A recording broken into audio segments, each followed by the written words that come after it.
Hey everyone, welcome back to the show. I'm super excited to have you. For those of you that don't know me, my name is Isaac Fignan, and this is Outside the Box. I'm super excited to have you if it's your first time. I'm also excited to have you if you've been listening since we started. This week, I'll be with you guys taking you through an experience that I had the opportunity to go through months back. For those of you that have been following me, you'll recognize this experience that I'll share with you in a moment. For those of you that listened to last week's, I hope you enjoyed the episode with Albert. If you haven't listened to that one, especially if you're in university sports or you're younger and you're starting a business, you should go back and listen to that episode with him. He absolutely crushed it, and it was amazing to listen to him just speak and go through that conversation. I listened to it after even recording it the day after, and it gave me back so much even after being right in that conversation. But this week, I'm excited to take you guys through an experience and a story. It's going to be a little bit different than traditional weeks that we've done, but I'm pumped for that because I know it's going to be huge for those of you that are looking to do something that's hard or tough or totally outside the box of what you've done, which is what this experience and story is about. But I'm also just excited to go through it with you guys because I've actually not taken the time to reflect on this properly and actually go through this experience and take the time to think about, why I did it and what I got from it and the experience itself. And so this week I was actually thinking a lot about it, and I was going back and forth in my mind of, have I actually even taken the time to digest what I did and what happened? And that experience that I'm talking about is running a triathlon for the first time ever last May. That was a huge feat for me, something that I've wanted to do for a long period of time. And I want to take you guys, so it's going to be a two-part episode. One's going to be why I decided to do a triathlon and what I went through leading up into that decision and the training portion of it. And then part two is going to be really the experience of the triathlon itself, because two are, experiences in their own selves, but they're also both, two experiences that require a little bit different of a perspective, because when you're in the race, it is totally different than when you're preparing. But I want to take you guys first off, just why I decided to do a triathlon in the first place and why, I decided to do it in the moment of life that I was in and how it really helped me and how it can help other people, and not just doing a triathlon, but doing tough things or hard things, but more specifically, things that you've wanted to do for a long period of time. And to kick things off, if you don't know me, this will be something you're learning about me, but I've always been a competitive person. I've been somebody that has always wanted to do the best at what I do and try my hardest at everything. And that's why I love playing sports at a high level. Those of you that know me, I played sports for 13 years, all the way up through bantam in high school onto junior into university for 5 years.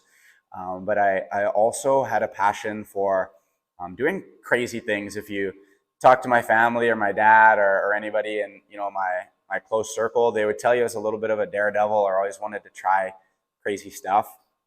And I remember for myself being in the university space and chasing football at a high level, but really wanting to do something crazy in the fitness side of things. Like I was always blessed to be pretty good with long distance and, had actually a concerningly low heart rate. I know that's kind of random, but I really do. And people always told me I'd be good at long distance, but when you're training for the sport of football and you're doing that at a high level, doing something like a triathlon or a marathon or long distance is kind of frowned upon, and rightfully so, because you're trying to be fast twitch and speedy.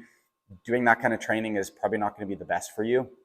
And so I remember going through years of training in university and wanting to do a triathlon. It was in my mind and in the back of my thoughts, I want to do that someday.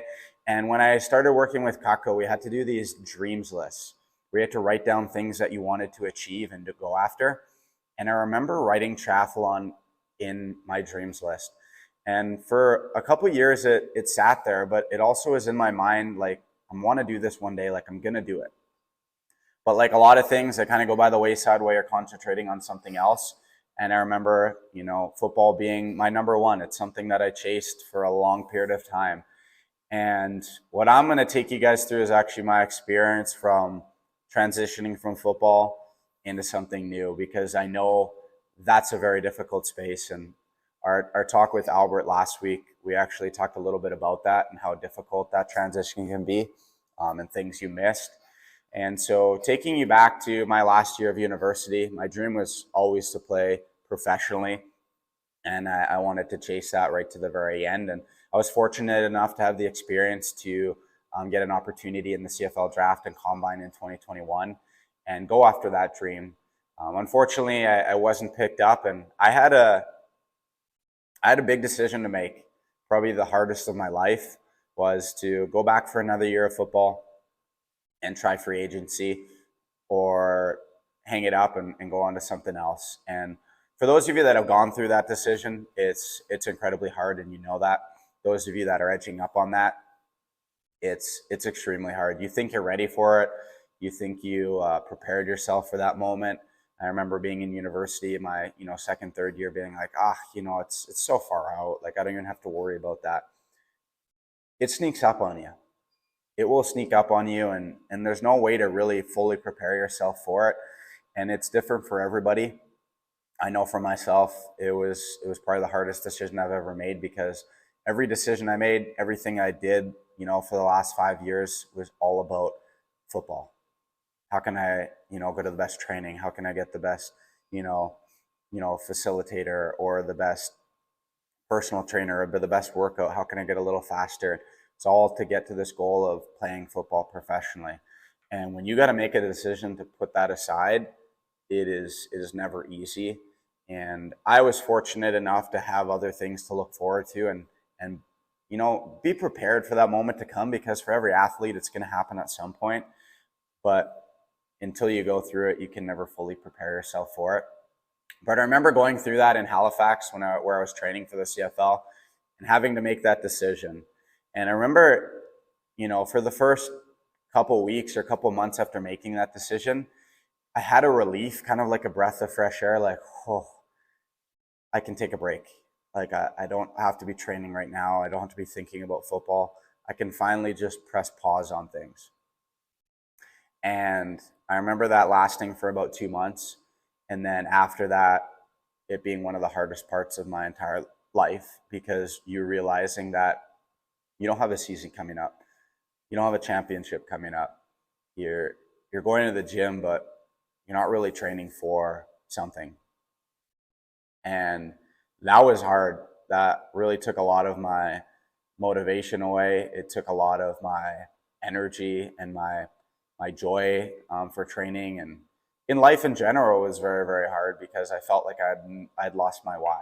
Like, what was my why now? And it was a very critical part of my life, because I knew that I needed something to help me push through that. I knew I needed something to help me walk through that difficult part of my life of asking myself, like, what is my why right now? Because it's not football anymore. And I remember thinking about, doing a triathlon, and it going through my mind, and kind of going out and like, I could do that, but, should I even run a triathlon? That's kind of crazy. And I remember about 2 months after, saying I was going to step away from football, I had a conversation with a buddy in BC, and we were just on a Zoom call, not about football, not even about triathlon or anything. We just had connected through another mutual friend, and we're on a Zoom call, and both of us brought up this guy by the name of Blake Jacques. And hopefully I'm not butchering his last name, but he runs a triathlon company. I mean, now he runs what's called Hacks Athletics, or Hacks Club, I should say. And he trains people on running triathlons. And I knew this name and knew a little bit about him at this period of my life. And so did this other guy in Zoom. And in this moment, we both were like, he came up in conversation, which I still to this day don't know really how that happened. And we're like, both, we should call him and add him to the Zoom call. You think he'd hop on? Like, in a Zoom call, we're saying this. So I literally message him, or he calls him, and Blake hops on Zoom with us. And so the three of us are just chatting on Zoom, talking it up. And that right there was where my friendship with Blake and relationship really kicked off.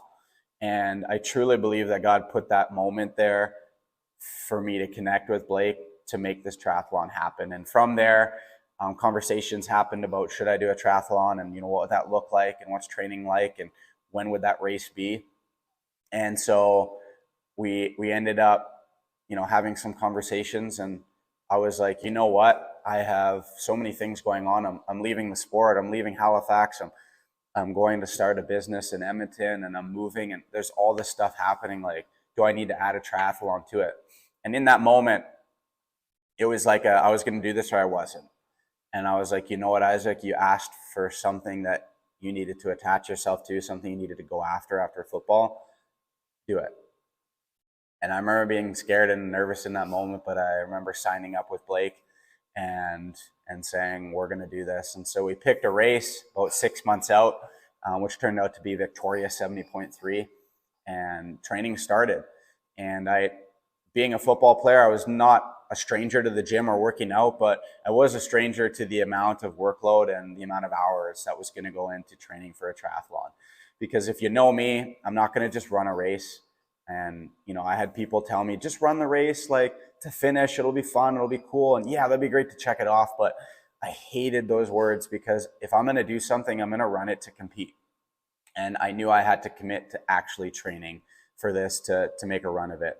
And so I remember talking with Blake, setting out a lofty goal. I asked him, like, what would be a crazy goal to go after? And he said, like, if you can get under 5 hours, man, like, that's impressive, especially if you're your first one. And it's easy to set a goal for that, but if you've never done one, you don't really know what that looks like. I didn't know how fast I could swim or bike or run, and you don't know what the course is like. Everyone's different, the elevation, the terrain. And still, I was like, you know what, 5 hours, that sounds like a good goal. I looked up sometimes, I was like, that'd be pretty big to shoot after. So we set out with that goal. And in the meantime, I'm running a business, and I moved to a different city, and all this is happening. And when I first did it, I felt selfish, because I was like, there's all this other stuff going on and people that need my attention, and I'm doing this race for myself. Those were the initial thoughts that went through my mind. But as we go through this journey, and as I trained, and after running this race, I realized that it's exactly what I needed to show up better for people, because I needed to be selfish for myself, and I needed to give myself the permission to run this race and train for it, so that I could better give back to people. Because in my heart, I was more full, and I felt like I was doing something that I'd really wanted to do for a long period of time. And so this will be a 2-part video. Like I said, we're going to go through the actual race in the next video, because that's a totally different dynamic, and I'm excited to take you through that race. Even though thinking about it, it's giving me chills, and the experience and just how hard that was. But leading up to it, the hours of training was just as difficult, because when you're talking about training for a triathlon, it's not like an hour in the gym or an hour and a half. It's like an hour in the gym plus an hour in the pool, and you might have a 3-hour bike ride. So the training splits were hours on end, and the nutrition was different. And it was really crazy to think about, like, working like a 10-hour day and then going to hop on a bike for 3 hours, or going to hop in a pool for a 2-mile swim. That was nerve-wracking. That was kind of crazy. And when I signed up, I'd signed up for this without going through exactly what that would look like, which was probably good in hindsight, because I probably would have backed out if I saw those. But what I really needed was a team behind me, and somebody that was pushing me, because I knew that no matter how hard the training was and how hard the race was, I knew that when I got to the race, when that gun went off, I knew I would complete it. I knew I had the confidence to complete it. I didn't even know what it looked like or how hard it would be. I didn't know how long it would take, but I knew I'd complete it. It was a matter of what time I would complete it in. And when I think back on training and the weeks and the months leading up to it, man, it was not perfect. In fact, there were days that I missed. There were days that I skipped. There were weeks that I was like, what the heck am I doing? Like, I honestly don't even know what I'm doing. Like, I'm going to go to the pool and swim a few laps, and then I'm still 5 months out of the race. Like, what am I doing? And that brings me to my next point. When you're in a preparation phase for like 6 months, you're not really thinking about the race so much yet. You're just thinking about all the training you have to do. And I can remember going through those months and those difficult training sessions but not really thinking about the race or getting nervous till about like a month and a half, 2 months out. That's when you start to think about it differently, because now you're starting to think about that race. You're starting to think about each workout you do having a big effect on the race. Whereas when you're farther out, it does, but in your mind, you feel like, it doesn't have that big of an impact because it's still that far out. But that's why I think doing something like a triathlon or a marathon or a long race or a long hike will have such a profound effect on you, because it's the preparation and just staying consistent that's going to make all the difference. Like doing a workout one day, the best ever, and crushing your personal best isn't going to do nothing if you're not going to do the rest of the training. And I bring that into the triathlon. Like, yeah, there were days that I missed. There were times that were difficult, but man, there were some days of just grinding and being out on the bike for 3 hours, having a chance to be with yourself and think. And it allowed me some incredible time with myself that I'll always be grateful for. And, being in the pool for an hour swimming, like, sounds crazy, but it was also one of the most like peaceful things. And I got to do that and get into that groove, and it just became something that was like normal. After playing football where you don't run farther than like 40 or 50 yards, like, it was crazy to be running like 10 kilometers, 15 kilometers, 20 kilometers, like going to the gym and being like, I want to run 10K was kind of crazy. It still is crazy. And it just goes to show that when you put your mind to something or you want to do something and you set out a goal to achieve it, like, your body can do crazy things. And I remember the most important thing for me out of this entire experience was the mental.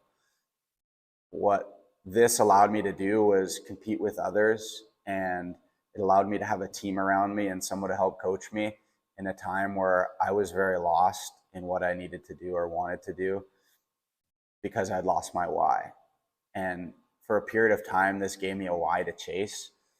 And that's why I decided to do something like this. That's why I chose to do something so hard. It was because I needed a why to chase after. And maybe you're in that moment of your life. Maybe it's sports, maybe it's a job, maybe it's something that you've left and you need a why or something to chase after. And maybe you're that person too that's had on your list for a long period of time something you've wanted to check off, something you know you needed to do and complete, but you just haven't done it yet. And you just keep putting it off for next week, next month, next year, next whenever. I really encourage you to do that, because yeah, it's selfish in a way, but if you want to show up better for others and you want to get to the next level, you've got to be selfish for yourself and do stuff for yourself, or else no one's going to do it. And you're going to go through moments of your life where you're thinking about doing that and you're wondering why you haven't, and you're giving to other people and you didn't even give back to yourself. And so it doesn't have to be a triathlon. It doesn't have to be a marathon. It doesn't have to be anything that crazy. If it is, it's awesome. I promise you it's going to be a life-changing experience. But do something that's hard and tough that you've wanted to do for a long time, because you'll reach a new limit with it. And so, now we're in the story really up to I want to take you to the next, the last month of the race before we get to the actual race in Victoria. Going through prepping for a triathlon is a whole nother experience as well. It is, it's something that's a lot more complex than you think. You have to swim 2 kilometers, and then you have to bike, 90 kilometers, and then you have to run a half marathon. But you've also got to have a wetsuit, the goggles, the stuff for everything for swimming. You've got to have a bike. You've got to have the water, the nutrition, all the clothing. You got to be changing within each station. And then back to the nutrition, that's the hardest thing, is you've got to be eating full meals basically in calorie count to finish this race, or you're going to lock up. And that's crazy, because I like working out without eating anything. And then I'm trying to do these bike rides where you're eating gels and you're consuming liquids at a crazy level. You're eating bananas. This is a whole nother experience. And I knew if I thought about that when I first got in, I would have never done it. So I had to sign up, and I had to get up to the neck in work. And then that stuff happened. I was like, well, I'm in too deep. I've just got to do it. I'll find a way, because there was so much to think about. and do and adapt to. And that's why I think a triathlon is such an incredible experience, because there's so many facets to be good at and to distill down. And I remember when I got to like that last month, those last couple of weeks, now your training sessions are like, oh man, this next swim is like my third or fourth last swim before my race. This bike is like the third last long bike I'm going to have before I do it for real. This last run is the last like 20K run I'm doing before this race starts. And that starts to get real, because you know every single workout is going to have a dramatic effect on what's to come, along with all the months that you've put towards it. And I remember gearing everything up, and you know, I've had a bike for months, and I'm getting my swim stuff, and you know, getting my dad to get a wetsuit from Calgary and drive it, and buying it from a guy, and all these other things. And there's always something else to get for this triathlon. And I remember, you know, getting back to that last week, and training is dialed down. You're doing lighter reps. You're doing less distance. You're not running 21 kilometers anymore. You're running shorter periods, maybe a lighter 10 or, you know, a quick 5. You're swimming, you know, a kilometer, or you're going for stroke patterns instead of for just speed. And everything changes that last week that you're in race mode, because you need to get your body prepped and ready for actually doing what you're going to do. And I remember getting right back into the last couple of days, and now you're really starting to get nervous. Now you're really starting to feel everything start to come back, and you're thinking about everything that's happened up until this point, and you're thinking about the race, and your heart's starting to flutter just right there in that moment. And it was uncomfortable, but I mean, also for myself, I liked that, because it was almost like that anticipation of like a game coming up. It was like with football, when you train for like the whole summer to play that first game. No matter how many years I played the sport, that first game, there was just like this butterfly feeling. Every game I had that, but that first one of the year, where you're just like, everything I have done this year up until this point is for this moment. And I felt that with the triathlon. It was like all these emotions of what you train for come back to you. And they're all really surreal in those last few days, because you've put in all the work, and now it's game time, and you're ready to rock and roll.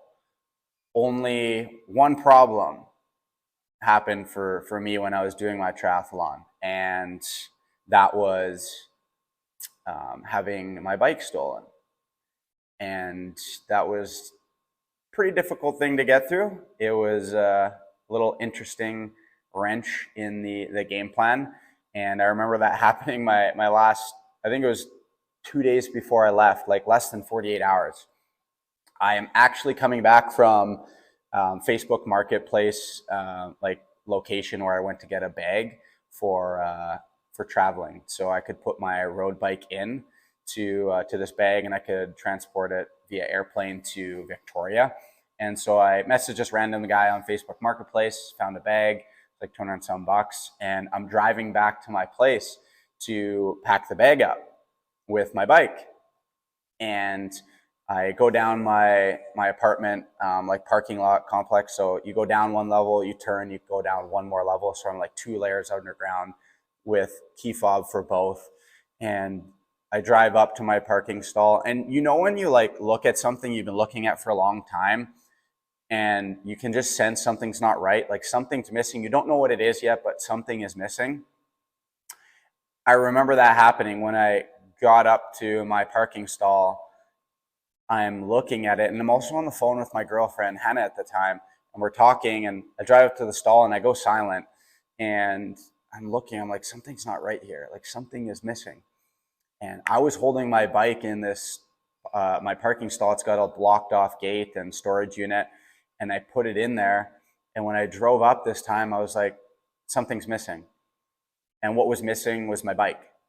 Someone had stolen my bike, like less than 48 hours before my race. And I had just bought a bike to put the bike bag to put the bike in, and it's gone. And so here I am, just like, well, like, okay. And you can fact check this with Hannah. You could ask her if you know her or ever meet her. I literally just on the phone was like, someone stole my bike, like that calm, because I was kind of in shock and also not knowing what else to say. I just said, my bike is stolen. You're never gonna guess. Like my bike just got taken. And she's like, what are you talking about? I was like, I'm at the storage unit. Like my bike's gone. Someone stole my bike. And she's still trying to like comprehend this and like take it in, because both of us are kind of shocked. Like, what do you mean? It's been there for 6 months and my bike's gone. And so in like a few seconds of trying to take this all in, and I have some stuff I'm bringing up to my apartment, I start walking and I'm talking with Hannah. I'm like, well, we're gonna have to find another bike. She's like, what do you mean find another bike? I was like, I'm running this race. Like, we're just gonna have to find a bike. And I don't know where that came from, because like I think a normal response would be like, oh my gosh, my bike's stolen. Like, what the heck? Where is it? How am I gonna find it? Like, oh my gosh, panicking. But in that moment, for some reason, I was almost like oddly calm. Like in my mind, I was like, I've trained 6 months for this. I'm ready. I'm running this race. Like I'm doing it without my bike or with it. I think that saying goes with or without. Like with or without this bike, like I'm doing it. And in my mind, I just said, we got to find a bike. So I just said, Hannah, we're going to have to find a bike. And within minutes, I mean, God bless her, man, she was on Facebook and old, chats with like university professors to find out, anybody she knew that had a bike. And, I think a couple hours later, she messages me and is like, I think I found a bike. And I was like, what do you mean? She's like, I've got an old professor I used to work with. He used to do triathlons. He has a bike. I'll message him. So he messaged him. In the meantime, I messaged Blake and the team, and I'm like, guys, my bike just got stolen. Like, I have no bike for the race. They're like, what are you talking about? I was like, someone literally broke in to my storage unit at my apartment and stole my bike. And they're like, all sorry. And like, oh man, like, that sucks so bad. We're so sorry. And I was like, I'm running the race. Like, I'm going to run the race. I don't know how. I don't know if I can rent the bike or whatever it is. Like, if one of you's got a bike, like, I'll take it. I'll ride the bike. I don't even care if it's a tricycle, a BMX bike. Like, I'm going to run this race. And they're laughing. They're like, man, like, I'll look around, and had some people checking. And then Hannah messaged me later that night, and she's like, this guy has a bike, like we can go look at it. He said we can use it. I was like, no freaking way. So we drive across the city, we go meet this guy, and turns out he's going to Europe for the next 2 weeks, doesn't really need his bike. And it's a 56 centimeter, just like the bike that got stolen. And all I had to do is switch out some pedals. I had to find some handlebars for the ride bars where you can lay down. If you've never done a triathlon or rode a road bike, probably don't know what those are.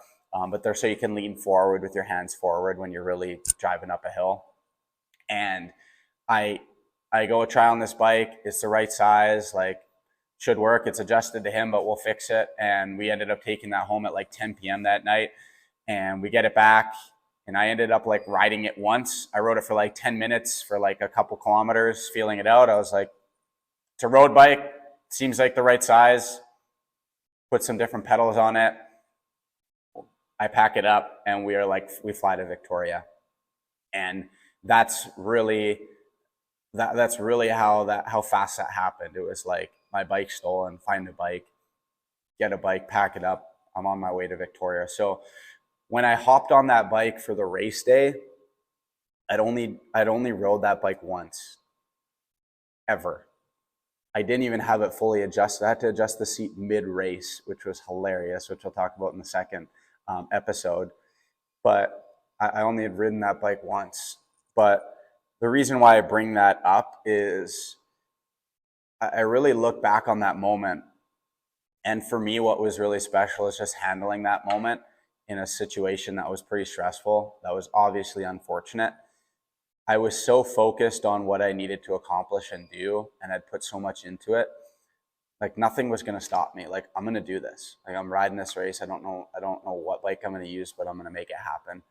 And thinking back, that was probably one of the coolest parts of the entire experience, was having my bike stolen, which sounds crazy, but I'm grateful that happened, because it made me like adjust, and it created such a cool story for me to go and run this race and do this race with somebody else's bike, and having to adapt and just make that happen.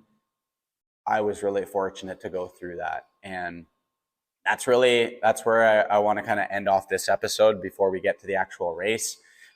We ended up flying down like a day before, met with Hacks Club after that, and then we raced the next day. So on the next episode, we'll actually go through me running the race and going through it and everything that happened there. That's a whole nother beast. But I hope you enjoyed this episode. I hope you took some pointers out of it, and most off just really enjoyed the time we had together. So I'm excited for next episode. We'll see you on the next one. Hey everyone, thank you so much for tuning in. I hope you enjoyed the episode. As always, be sure to like and subscribe down below. It means the world to me. It's totally free and is by far the best way to support the channel and get the word out. But more than that, please share this episode with somebody that you know would benefit from it and really needs to hear today's message. And reminder, a new episode drops every Monday, so be on the lookout for that.